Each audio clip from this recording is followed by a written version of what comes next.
বন্ধুসকল আপোনালোকে চাই আছে এডুকেটৰ প্লাস আজিৰ ভিডিঅ'টোৰ জৰিয়তে আমি বিটিচিৰ যেটো শিক্ষক নিযুক্তি এলপি আৰু ইউপি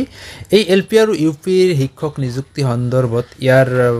এপইন্টমেন্ট লেটাৰ কেতিয়া দিয়া হ'ব এই সন্দৰ্ভত এটি ভাল খবৰ এইটো ভিডিঅ'ৰ জৰিয়তে জনাবলৈ চেষ্টা কৰিম তো প্ৰথমৰ পৰা শেষলৈ ভিডিঅ'টো চাই যাব আৰু চেনেলটোত নতুনকৈ আহিলে নিশ্চয় সাবস্ক্ৰাইব কৰি দিব কাষত থকা বেল আইকনটো অল কৰি থাকিব কাৰণ শিক্ষামূলক চাকৰি সম্বন্ধীয় আৰু বিভিন্ন বাবদবিলাক এই চেনেলৰ জৰিয়তে আপোনালোকৰ মাজলৈ তুলি ধৰাৰ চেষ্টা কৰা হয় তো আহক আজিৰ মূল বিষয়টোলৈ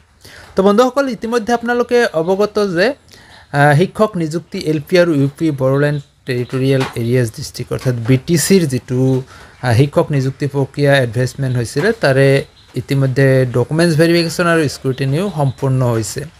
আৰু এই প্ৰাৰ্থীসকলক কেতিয়া গৈ এপইন্টমেন্ট কৰিব বা কেতিয়া এখেতসকলক এপইন্টমেন্ট দিব এংগেজ কৰিব এই সন্দৰ্ভত এইটো ভিডিঅ'ত জনাম লগতে পোষ্টৰ সংখ্যা কিমান হ'ব গৈ আছে আৰু কিমানখিনি পোষ্টৰ এগেইনষ্টত এলোকে নিযুক্তি প্ৰদান কৰিব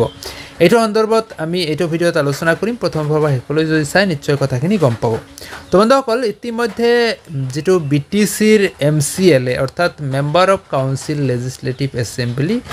তেখেতে জনোৱা তথ্য মতে বা তেখেতে কোৱা মতে সংবাদ মাধ্যমৰ আগত যেটো জনাইছে যে এই আগষ্ট মাহতে এই প্ৰাৰ্থীসকলক অৰ্থাৎ এলপি আৰু ইউপিৰ যি প্ৰাৰ্থী আছে তেখেতসকলক নিযুক্তি পত্ৰ প্ৰদান কৰা হ'ব ইয়াতে এটা কথা মন কৰিব যে নিযুক্তি পত্ৰ প্ৰদান কৰা হ'ব ইয়াৰ আগতে আমি পাইছিলো 1216টা পোষ্টৰ এগেইনষ্টত বিজ্ঞাপন পাবলিশ কৰিছিলে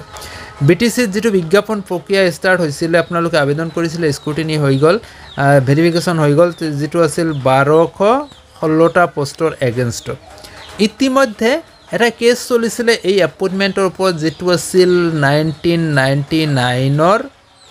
প্ৰাৰ্থীৰ সংখ্যা আছিল 314 এই 314 জন প্ৰাৰ্থীয়ে